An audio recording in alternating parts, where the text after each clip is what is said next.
પોરબંદરના માછીમારો 76 દિવસ બાદ દરિયો ખેડવા માટે રવાના થઈ રહ્યા છે। 76 દિવસનું માછીમારી વેકેશન પૂરું થતાં પોરબંદર બંદરમાંથી બોટો દરિયામાં રવાના થઈ હતી। દર વર્ષે 1 ઓગસ્ટથી માછીમારી સિઝન શરૂ થતી હોય છે, પરંતુ આ વખતે માછીમારોની માંગણી હતી કે 16 ઓગસ્ટથી સિઝન શરૂ થાય, જેથી દરિયામાં માછલીઓની સંખ્યા વધે। સારી સિઝનની આશા સાથે બોટ માલિકોએ દરિયામાં બોટો રવાના કરી રહ્યા છે।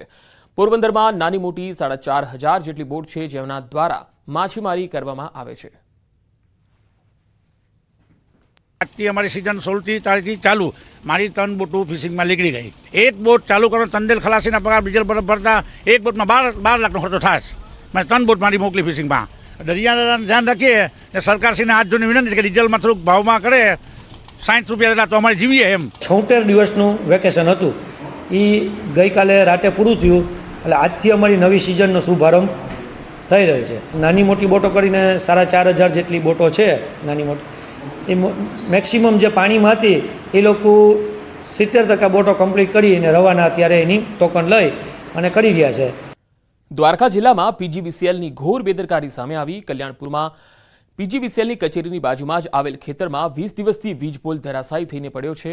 ખેડૂતની વારંવારની રજૂઆત બાદ પણ કોઈ કામગીરી હજુ સુધી થઈ નથી। ખેડૂતોના મતે વીજ પોલના વાયરો પડ્યા હોવાના કારણે તેમના જીવ સામે મોટું જોખમ છે, જેને લઈને ખેડૂતોમાં ભારોભાર રોષની લાગણી હતી। સાથે જ ઝડપથી કામગીરી કરવામાં આવે તેવી ખેડૂત દ્વારા માગણી કરવામાં આવી। જીબીની બાજુમાં થાંભલો જ પડેલો છે। 1 મહિનો દિવસ થયો। 3 વાર જે સાહેબ બેન સાહેબ છે ને કીવો છે નંદાણીયા સાહેબ જમ્પરી લોકો આવીને કાપી ગયા છે। મારે સાથી આંખમાં તો હાલે એમ નથી, નેદવું હોય તો એ રસ્તામાં રેદવાનું રહી જાય છે। અને એ લોકો કોઈને 3 વખત કહેવાય કે સાહેબ તમને કોન્ટ્રાક્ટર આવીએ, કોન્ટ્રાક્ટર હજી કોઈ આવ્યો નથી।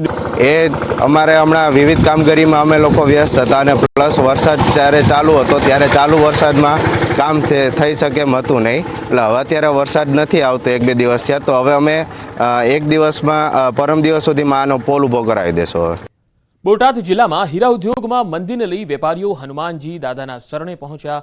શહેરના હીરા વેપારીઓ, કારખાનાના માલિકો, રત્ન કલાકારો સહિત આશરે 3000 લોકો ડીજે વગાડતા સાળંગપુર પગપાળા જવાના છે અને કષ્ટભંજન હનુમાનજી દાદાને ધજા ચડાવી મંદીમાંથી મુક્તિ અપાવવા પ્રાર્થના કરશે।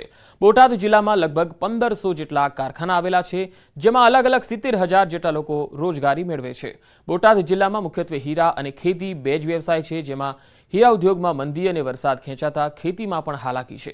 ત્યારે આગામી દિવસોમાં લોકોની હાલત વધુ કફોડી બને તેવી સ્થિતિ છે। 3000 માણસો હાલી અને પગપાળા હનુમાન દાદાને ધજા ચડાવવાનું આયોજન કરેલ છે। શનિવાર 7 વાગ્યે સવારમાં સાળંગપુર જવા નીકળવાના છે અને હનુમાન દાદાને બધા પ્રાર્થના કરવાના છે કે હનુમાન દાદા અમને આ મંદીમાંથી ઉગારો। હાલ તો બોટાદ જિલ્લામાં પરિસ્થિતિ લેબર કામ માટે બહુ કફોડી છે। હીરામાં 50% કારખાના બંધ છે અને આની આ પોઝિશન રહે તો હાથમ આઈટમ પછી બીજા 25% કારખાના બંધ થશે। કોલકાતાની ઘટનાના ભાવનગરમાં ઘેરા પડઘા પડ્યા। સરકારી હોસ્પિટલના ડોક્ટરો અચોક્કસ મુદતની હડતાળ પર છે। 400 થી 500 રેસિડેન્ટ ડોક્ટરો કાળા કપડાં પહેરીને વિરોધ કર્યો। સરટી હોસ્પિટલ પરિસરમાં ન્યાયની માંગ સાથે વિરોધ કર્યો। હોસ્પિટલમાં માત્ર ઇમરજન્સી સારવાર ચાલુ રહેશે। વેસ્ટ બેંગલમાં જે ઘટના બની એની માટે અમે અહીંયા અનિશ્ચિત કાળ માટે સ્ટ્રાઇકને જાહેર કર્યું છે। આ સ્ટ્રાઇકમાં આપણી ઇમરજન્સી સેવાઓ નથી બંધ કરવી, પણ ઇમરજન્સી ના હોય એવી સેવા જેમ કે ઓપીડી છે, વોર્ડ છે, કે પછી ઓપરેશન હોય કે જેની અત્યારે જરૂર ના હોય એવા બધી જ વસ્તુઓ અમે બંધ કરી છે, જ્યારે ઇમરજન્સીવાળી બધી જ વસ્તુઓ અત્યારે ચાલુ છે। ભ્રષ્ટાચારની વાયરલ પત્રિકાને લઈ કોંગ્રેસે ભાજપ પર પ્રહાર કર્યા। અમદાવાદ ભાજપ શહેર પ્રમુખ અમિત શાહે આવી પત્રિકા પર ધ્યાન ન આપવા અપીલ કરી। તેમણે કહ્યું કે ભાજપ પક્ષ નામ ઠામ વગરની પત્રિકા પર બહુ ધ્યાન આપતું નથી। જેમની બદનામી થતી હશે એમને ફરિયાદ દાખલ કરવા કહીશું। આમાં તો મોકલનાર જે કાર્યકર્તા એક લખ્યું છે કે ભાજપનો કાર્યકર્તા, પણ કોઈ પણ કાર્યકર્તાનું નામ સરનામું લખ્યું નથી, એટલે આવી બેહુદા કાગળને કોઈએ ધ્યાનમાં રાખવું નહીં એવું મારું માનવું છે। અને આટલું બધું વેઇટેજ આપશો તો બીજા લોકોને આનું પ્રોત્સાહન મળશે। તો હું એવું માનું છું કે આ વાતમાં કોઈ દમ હોય એવું માનતો નથી અને આવા ખોટા કાગળ પર પાર્ટી ધ્યાન રાખતા પણ નથી। ઉદયપુરમાં બે વિદ્યાર્થીઓ વચ્ચે ચાકુબાજીની ઘટના બાદ મામલો વણસી ગયો. શહેરની શાંતિ વ્યવસ્થા બગડી છે. અસામાજિક તત્વોએ કેટલીક કારને આગ ચાંપી હતી તો તોડફોડ પણ કરવામાં આવી. શહેરના અનેક વિસ્તારમાં હિંસક ઘટનાઓ સામે આવી છે. બજારો, મોલ, દુકાનોમાં તોડફોડ અને આગ ચંપી થઈ. ચેતક, હાથીપોલ અને દહેલી ગેટ વિસ્તારમાં તંગદિલી વધી ગઈ છે. પોલીસ દ્વારા સઘન પેટ્રોલિંગ કરવામાં આવી રહ્યું છે.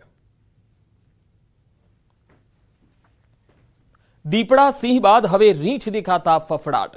બનાસકાંઠાના યાત્રાધામ અંબાજીના ગબ્બર પર્વત પાસે રીંછ દેખાયું. તળેટીમાં રીંછની લટાર કેમેરામાં કેદ થઈ છે. જોકે સ્થાનિકોમાં રીંછની લટારથી ફફડાટ ફેલાઈ ગયો. રાત્રિ દરમિયાન ગબ્બર 51 શક્તિપીઠ મંદિર તરફ આ રીંછ જોવા મળ્યું. બાલારામ રીંછ અભયારણ્ય વિસ્તાર હોવાથી ક્યારે આ વિસ્તારમાં રીંછ આવી ચડે છે. મંદિરના ચોકીદારે રીંછનો વિડીયો ઉતારી વાયરલ કર્યો હોવાની પણ ચર્ચા છે. અમરેલી જિલ્લાના સાવરકુંડલાના થોરડી ગામમાં સિંહ પરિવારની લટારનો વિડીયો વાયરલ થયો. સિંહ બાળ સાથે રાત્રિના સમયે શિકારની શોધમાં ભટકતા સિંહ પરિવારનો વિડીયો સામે આવ્યો. વનરાજની દોડધામનો વિડીયો વાહન ચાલકે કેમેરામાં કેદ કર્યો. રોડ પર અવરજવર કરતા સિંહો પર અકસ્માતનું જોખમ વધ્યું છે. સિંહોની લટારથી સ્થાનિકોમાં ભય ફેલાયો છે. ત્યારે વન વિભાગની કામગીરી સામે સવાલ ઉઠી રહ્યા છે.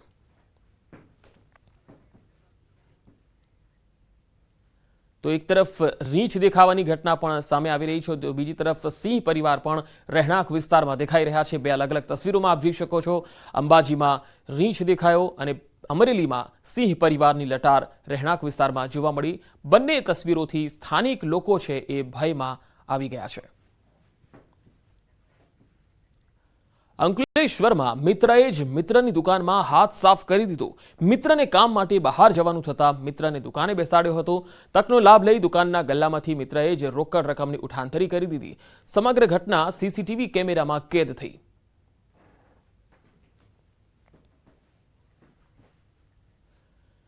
ભરૂચના અંકલેશ્વરમાં કારના કાચ તોડીને ચોરી કરવામાં આવી. બપોરના સમયે તસ્કરોએ કાર નિશાન બનાવી હતી. તો કારના કાચ તોડી 1.5 લાખની ચોરી થઈ. તસ્કરો સીસીટીવીમાં પણ જોઈ શકાય છે. સીસીટીવીના આધારે પોલીસે હવે તસ્કરોની શોધખોળ શરૂ કરી છે.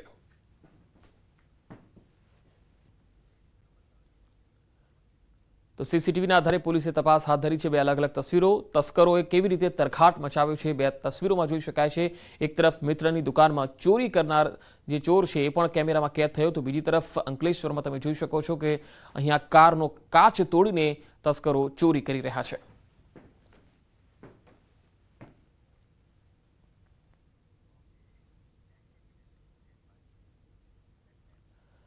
સુરતના દરિયાકાંઠા વિસ્તારમાંથી મળી આવેલા અફઘાની ચરસ મામલે પોલીસ કમિશનરે પ્રેસ કોન્ફરન્સ હાથ ધરી. પાછલા એક અઠવાડિયામાં મળેલા ચરસની કુલ કિંમત 6 કરોડની આસપાસ છે. ત્યારે દરિયા કિનારે ડ્રોનની મદદથી સર્વેલન્સ કરવામાં આવ્યું. સુરત પોલીસ એટીએસ સાથે પણ સંકલન કરવામાં આવી રહ્યું છે. આ ચરસને FSLમાં મોકલવામાં આવ્યું છે. ગત વર્ષે 19 કરોડનું ચરસ મળી આવ્યું હતું. ચાલુ વર્ષમાં 6 કરોડનું ચરસ મળ્યું છે. ચરસના પેકેટમાં પાણી ન જાય એટલે સ્ટારબક કોફીના પેકિંગનો ઉપયોગ કરવામાં આવે છે. ભરતી સમયે પાણીના વહેણ સાથે આ ચરસના પેકેટ દરિયા કિનારે આવી રહેશે. 3-4 દિવસમાં 6.5 કરોડથી વધુ પ્રમાણમાં જો અફઘાની ચરસ અહીંયા મળ્યા છે. અને એના લઈને અત્યારે સમગ્ર જો દરિયાકાંઠા વિસ્તાર જો શહેર સુરત શહેર વિસ્તારમાં આવે છે એના ઉપર અલગ અલગ ટીમો બનાવીને જોઈએ. તમામ ડે નાઇટ કન્ટિન્યુઅસ જો પેટ્રોલિંગ અને ડ્રોન કેમેરાઓ દ્વારા ચાલુ છે.